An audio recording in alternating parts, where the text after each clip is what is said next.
Bonjour Adrien Quatennens. Bonjour Apolline de Malherbe. Merci de répondre à mes questions. Ce matin, vous êtes député du Nord de la France Insoumise, vous êtes vice-président de la France Insoumise.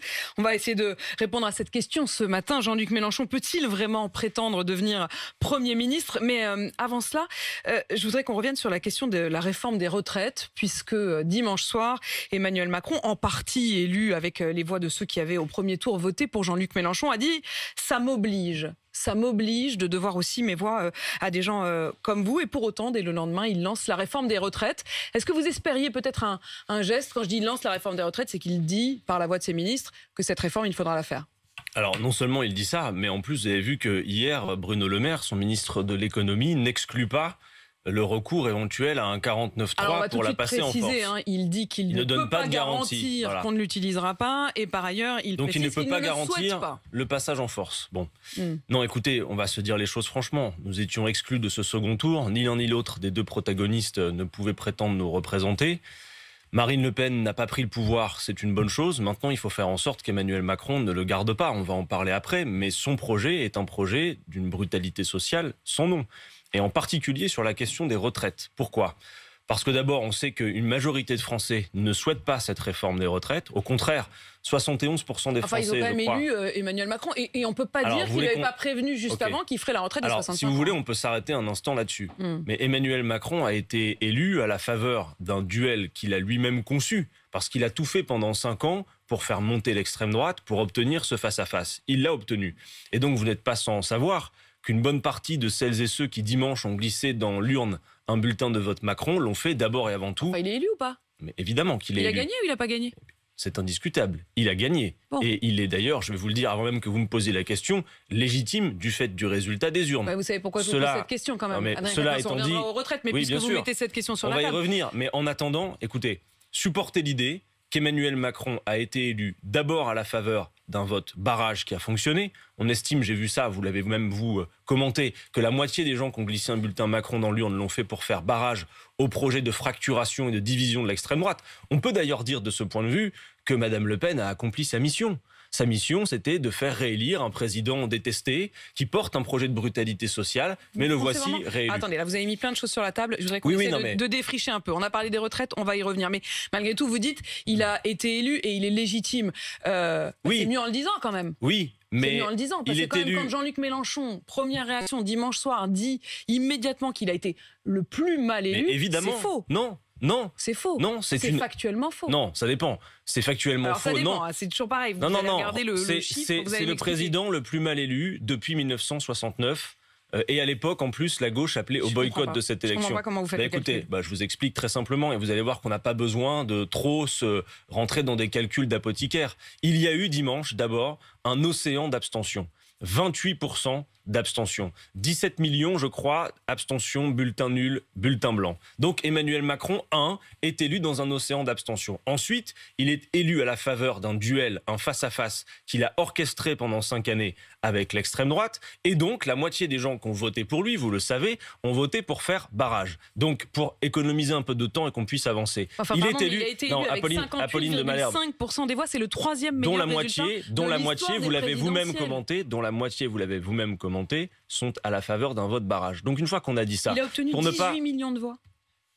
Madame de Malherbe, pour qu'on puisse avancer sur notre entretien, je vais vous le redire pour que ça vous fasse plaisir. Il est élu, il est légitime, d'accord ? C'est pas à moi que ça fait plaisir, c'est juste une question de respect de la démocratie. Est-ce qu'on fait ça pendant 10 minutes ? Non, mais c'est une question de respect de la démocratie. Tout à fait. C'est pas du tout anodin. Pardon, mais on va quand même se dire les choses. C'est pas du tout anodin que Jean-Luc Mélenchon commence son discours dimanche soir en disant qu'il a été le plus mal élu. C'est une manière de délégitimer. Non, mais attendez, si vous refusez de voir qu'il est élu, à la faveur d'un face-à-face avec l'extrême droite tout à fait particulier, et du refus d'abord... Non, mais laissez-moi développer. Laissez-moi développer. Ensuite, élu aussi à la faveur d'institutions qui sont à bout de souffle. Apolline de Malherbe, le paysage politique qui émerge à l'issue de ce 10 avril, ce n'est plus le paysage politique du 8 avril. Et si on ne le voit pas, si on ne le supporte pas, alors on fait une erreur de diagnostic. Il y a dans ce pays désormais, depuis le 10 avril en tout cas, 3 blocs politiques à peu près équivalents. Le bloc ultralibéral qu'incarne Emmanuel Macron. Tout est dans le à peu près. Le bloc... non, regardez, ça aussi on peut le faire. Vous êtes arrivé 3e. Bien sûr. Laissez-moi dire les choses, vous allez voir que c'est clair. Un bloc ultralibéral, un bloc d'extrême droite, un bloc populaire, celui que nous avons constitué, qui d'ailleurs a vocation, on va y venir après, à s'élargir. Le vote de Marine Le Pen, il est populaire aussi? Les ouvriers ont voté Marine Le Pen. Bien sûr, il y a des ouvriers qui ont voté Marine Le Pen. Non, et d'ailleurs, charge à nous de poursuivre le travail que nous avons fait pendant cette campagne, parce que moi, je vois dans l'analyse des résultats que nous avons contribué, contrairement à M. Macron qui lui a fait l'inverse. Nous avons contribué à faire baisser l'extrême droite dans un certain nombre d'endroits en convainquant des gens qui sont en colère, dont la colère est légitime, qui pour autant ne portent pas le projet de division et la vision ethnique de Mme Le Pen de notre pays, mais qui expriment leur colère et qui croient, pour une raison qui moi continue de m'échapper et qui reste un défi pour nous dans les mois et les années à venir, que ce bulletin de vote va changer leur sort, va améliorer je ne sais pas quoi, leur pouvoir d'achat, alors que rien dans le programme de Mme Le Pen ne le prévoyait. Donc Emmanuel Macron est mal élu en réalité, même si ces chiffres sont importants et je ne les conteste pas, mais il est élu face à un duel particulier, à un vote barrage et dans un contexte où les institutions prévoient l'affrontement entre deux blocs, alors que désormais dans notre pays il y en a trois. Et c'est raison pour laquelle pour un changement des institutions. Bien sûr, merci de le dire, parce qu'on voit bien que ce mode de scrutin uninominal à 2 tours en quelque sorte fait que la crise politique n'est pas purgée. À la sortie de cette élection présidentielle, Apolline de Malherbe, toutes les grandes crises ne sont pas soldées.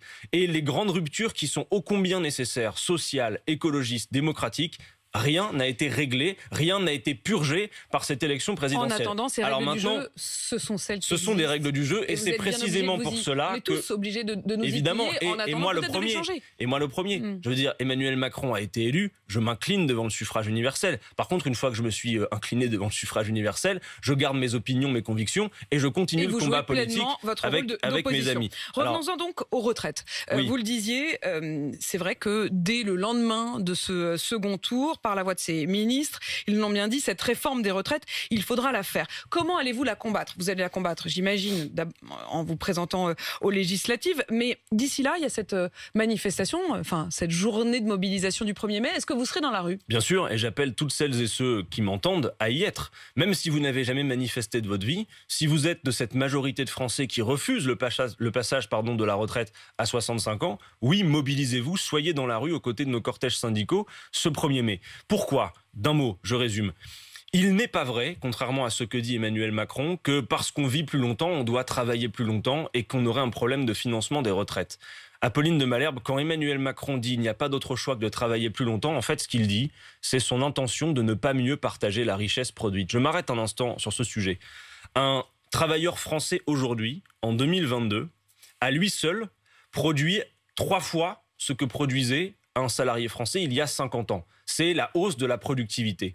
Pour autant, on n'a pas vu que dans cette période où la productivité augmentait... Il est donc plus usé, plus épuisé. Ça dépend dans quel métier. Mais globalement, ce que je veux dire, c'est que la richesse produite avec une quantité de travail humain toujours moins importante est plus forte. Pour autant, on n'a pas vu que dans cette même période, les salariés aient vu leur salaire augmenter en proportion, ni le temps de travail diminuer. Alors, où vont ces gains de productivité ? Eh bien, par exemple, c'est le fait qu'en 10 années, les dividendes versés aux actionnaires ont progressé de 70%, mais que les salaires, eux, n'ont progressé que de 10%. Donc, première chose, en réalité, on peut financer plus de retraites sans nécessairement travailler plus longtemps, dès lors que l'on accepte de mieux partager. Et il est faux de dire que parce qu'on vit plus longtemps, il faudrait travailler plus longtemps. D'abord, l'espérance de vie en bonne santé, depuis 10 ans, elle stagne dans notre pays. C'est une question économique, c'est-à-dire que vous le savez bien. En tout cas, le système tel qu'il est conçu en France, c'est évidemment le système par répartition. Ça veut dire que où les actifs payent pour les retraités, bien sûr. La pyramide des âges, c'est que si vous vivez plus longtemps, vous allez être mécaniquement plus longtemps à la retraite. Et il y aura donc plus de personnes à la retraite que de personnes actives. Oui, mais rajoutez dans votre raisonnement le fait que si on produit plus de richesses avec moins de travail humain, il n'y a pas besoin de plus de travail humain pour financer plus de retraites. Ça veut dire simplement qu'il faut admettre l'idée qu'on peut consacrer une part plus importante de la richesse produite au financement des retraites, plutôt que, par exemple, je ne sais pas moi, au hasard, plutôt que dans des dividendes versés aux actionnaires de manière considérable. C'est simplement une question de répartition de la richesse. Et dans ce pays, à mesure que la part des seniors dans la population a augmenté, on a toujours consacré une part plus importante de nos richesses aux retraites. Donc avec vous, surtout on part à quel âge? Alors, surtout que Apolline de Malherbe, entendez ça, on dit on vit plus longtemps. Mais la réalité, c'est que l'espérance de vie en bonne santé stagne depuis 10 ans dans le pays. Elle est faible par rapport aux autres pays européens. Qu'à 62 ans, un quart des plus pauvres, des hommes les plus pauvres, sont déjà morts. Et qu'au sein d'une même génération, il existe, selon les métiers que vous occupez, des écarts d'espérance de vie considérables. Entre un cadre et un ouvrier, c'est 6 années. Entre les 5% les plus pauvres et les 5% les plus riches, 13 années. Augmenter l'âge de départ à la retraite, c'est injuste, cruel inefficace et pas nécessaire. Voire même, ça va aggraver le chômage aux deux extrémités de la vie active. Avec vous, Adrien Quatennens, avec vous, la France Insoumise, on partira à quel âge? Eh bien, on pourra partir, et tout le monde pourra partir dès 60 ans. Mais c'est un projet avec quelle pension? Eh bien, c'est une pension minimum au niveau du seuil de pauvreté, même pour une carrière incomplète. Personne sous le seuil de pauvreté. D'ailleurs, c'est le programme de Jean-Luc Mélenchon dans sa globalité, que personne dans ce pays, quelle que soit sa condition, ne vive sous le seuil de pauvreté. C'est donc le cas pour le minimum vieillesse, comme c'est le cas pour la garantie dignité que nous appelions de nos voeux. Tout ça, d'ailleurs, on va en parler après, on peut encore le faire en fonction du résultat des courses au mois de juin. Et pour une carrière complète, pas une retraite inférieure au SMIC, SMIC que nous voulons, vous le savez, revaloriser à 1 400 €. Et puis permettre à chacun de partir dès 60 ans pour 40 annuités. Alors, une fois qu'on a dit ça, bien sûr, la question que vous allez me poser, c'est comment on finance. Non, mais pour le coup, Emmanuel Macron, il est pour remonter les minimums vieillesse, enfin lui, c'est 1 100 € pour une carrière complète. Mais 1 100 €, c'est le minimum, c'est le seuil minimum de pauvreté. C'est-à-dire que c'est en effet pas une grande augmentation, mais surtout... Non, mais ça veut dire qu'en tout cas, il s'engage lui aussi. Oui, mais c'est pour une carrière complète et à la faveur... qui soit à moins du seuil de pauvreté. Il le finance pas en partageant mieux les richesses, il le finance en vous faisant travailler le plus longtemps. Moi, je vous parle du résultat pour le retraité. Donc, d'où que vienne l'argent, il y a une majorité de Français, Apolline de Malherbe, qui sont opposés, vous le savez, à la retraite à 65 ans, et une majorité claire qui souhaite le retour à la retraite à 60 ans. C'est possible. Et pour le financer... Vous dites c'est possible, c'est aussi parce que vous espérez pouvoir reprendre le pouvoir. Alors, j'y viens, mais juste un mot, je vous dis, c'est possible parce qu'en fait, pour financer la retraite à 60 ans, il suffit de consacrer 2 points de plus de la richesse nationale au financement des retraites. Si vous créez de l'emploi, comme nous avons l'intention de le faire, vous augmentez les cotisations dans les caisses pour financer les retraites. Si vous faites à travail égal, salaire égal pour les femmes et les hommes, eh bien, vous pouvez financer la retraite à 60 ans. Bref, et vous pouvez aussi, pour les gros salaires, augmenter les cotisations, mais de manière à ce que ce soit indolore. Bref, tout ça est possible, c'est un choix politique. Et oui, pour celles et ceux qui ne digèrent pas le résultat des courses issues de ce second tour, et d'ailleurs même du premier, qui nous a laissé à la porte du second tour à 400 000 voix près, ce qui est 3 voix par bureau de vote, c'est rien. Tout n'est pas terminé. Je crois que plus que jamais, Apolline de Malherbe, d'ailleurs moi je suis surpris de voir que depuis le 10 avril, des gens me parlent dans la rue des élections législatives. Déjà, au mois d'avril, ça n'était jamais arrivé.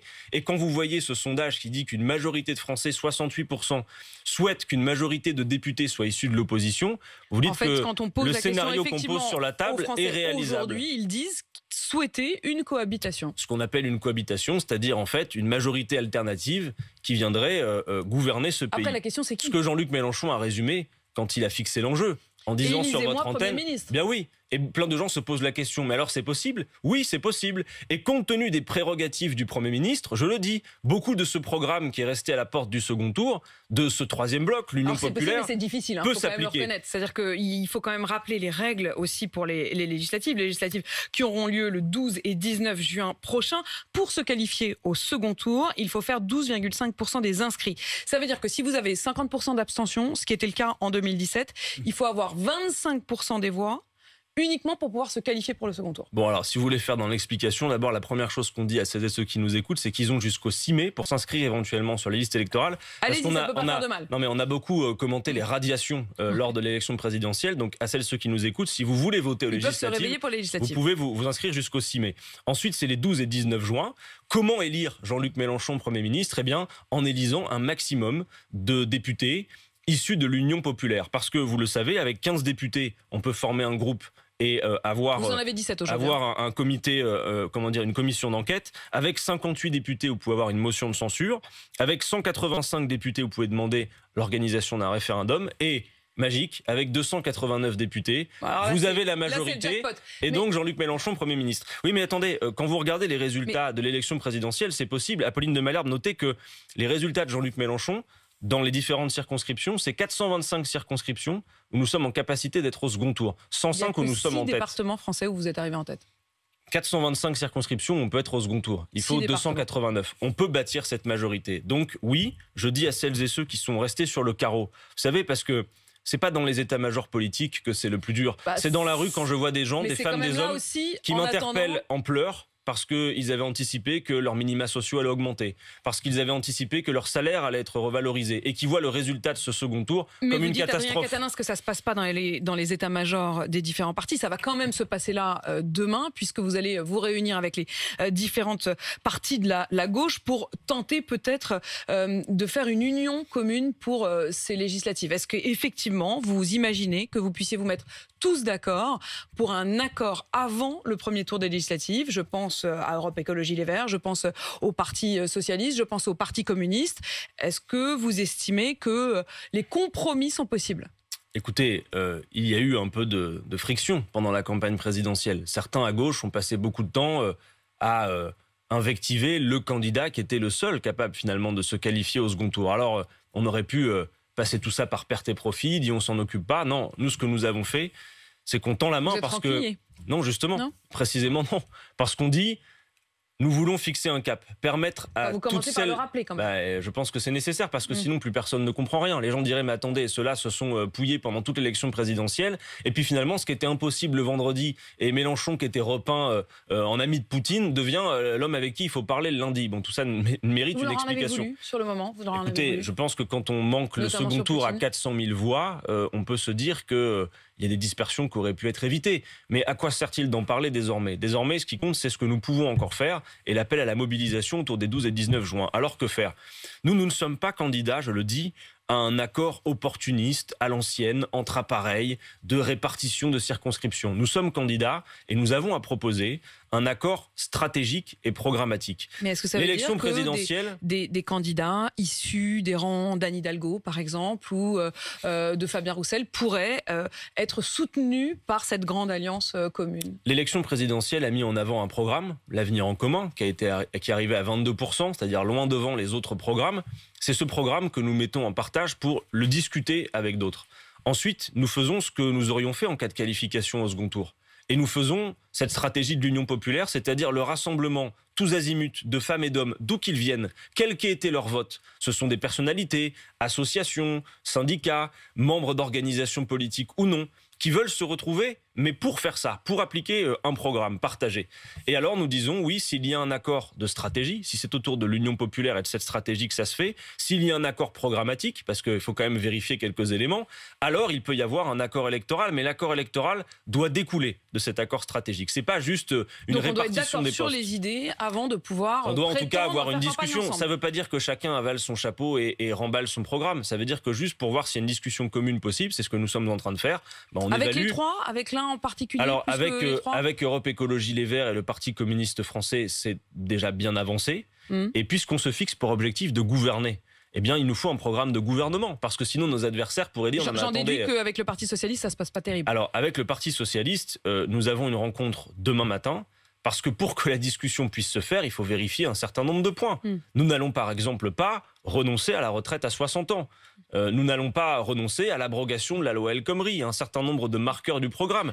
Alors, et du coup, vous êtes en position de force. Mais c'est sans exclusive. Nous ne demandons ni ralliement, ni positionnement hégémonique. Simplement, la balle est dans le camp, y compris des membres du Parti Socialiste, pour savoir s'ils prennent acte du résultat du 10 avril et d'un certain nombre de bougées programmatiques. Ça fait quand même 2 élections présidentielles à Pauline de Malherbe que, à gauche, pour le dire comme ça, c'est un programme de rupture qui l'emporte, pas un programme d'accommodement et pas la social-démocratie. Donc tout ça se discute, mais c'est sans exclusive et c'est ouvert. On l'a bien compris. Est-ce que vous allez investir Taha Bouaf ?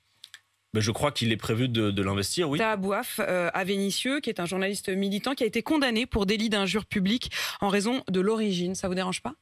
Je pense que c'est Taha Bouaf qui avait porté plainte de mémoire. Alors après, je ne connais pas l'affaire dans le détail. Non, c'est Linda Kebab, qui est policière, qui avait été traitée par Taha Bouaf d'arabe de service. D'accord. Je ne connais pas ce dossier dans le détail. Je ne peux pas vous en dire plus. Taha Bouaf est un journaliste talentueux. Je ne sais pas exactement ce qu'il en est de ce dossier. Il a été, pour ce faire, condamné à payer 2 000 € de dommages et intérêts à Linda Kebab. Et il doit également verser 1 € à la Ligue internationale contre le racisme et l'antisémitisme, qui était partie civile dans ce dossier. Écoutez, de toute façon, je ne sais pas ce qu'il en est précisément. Ça vous met mal à l'aise en tout cas, si c'est le cas. Ça ne me met pas mal à l'aise. Ce que je vous dis simplement, je ne sais pas ce qu'il en est de ce dossier précisément. Taha Bouaf est un journaliste talentueux qui a été un lanceur d'alerte à plusieurs reprises. C'est également lui qui avait filmé les images de l'agression de M. Benalla contre des jeunes manifestants. Un journaliste talentueux qui, par exemple, avait dit, avant de se dédire, que des policiers étaient obligés de laver le sang devant des hôpitaux, alors qu'il n'y avait pas du tout eu, ça n'avait pas été le cas. Non, mais quand vous dénoncez des fake news, il faut les dénoncer toutes. Ce que je peux vous dire aussi, c'est qu'à l'heure où on se parle, comme on est en train d'essayer de bâtir cette majorité, je ne peux pas encore vous dire à cette heure, et c'est pas moi qui m'en occupe dans le détail, de savoir qui sera investi ou pas. Il n'est pas sûr que Tahabouaf soit investi par la France Insoumise. Je n'en sais rien, mais en tout cas, ce que je peux vous dire, c'est que regardez, y compris les investitures de partout, je pense qu'à chaque fois, vous pourriez trouver des poux chez tout le monde. Hein, bien sûr, mais je vois pas que vous interrogiez tous les responsables politiques dans le détail de qui ils investissent et pourquoi. Ils n'ont pas tous investi quelqu'un qui est condamné pour délit d'injure publique en raison de l'origine. Malheureusement, je connais pas le dossier dans le détail, donc je peux pas vous en dire plus, mais réinvitez-moi et j'aurais bien étudié le cas précis que vous me demandez et je vous répondrai à ce moment-là. Je n'hésiterai pas. Adrien Quatennens, merci en tout cas d'avoir répondu de m'avoir invité à mes questions. Je rappelle que vous êtes député La France Insoumise et vice-président du parti. Il est 8h53.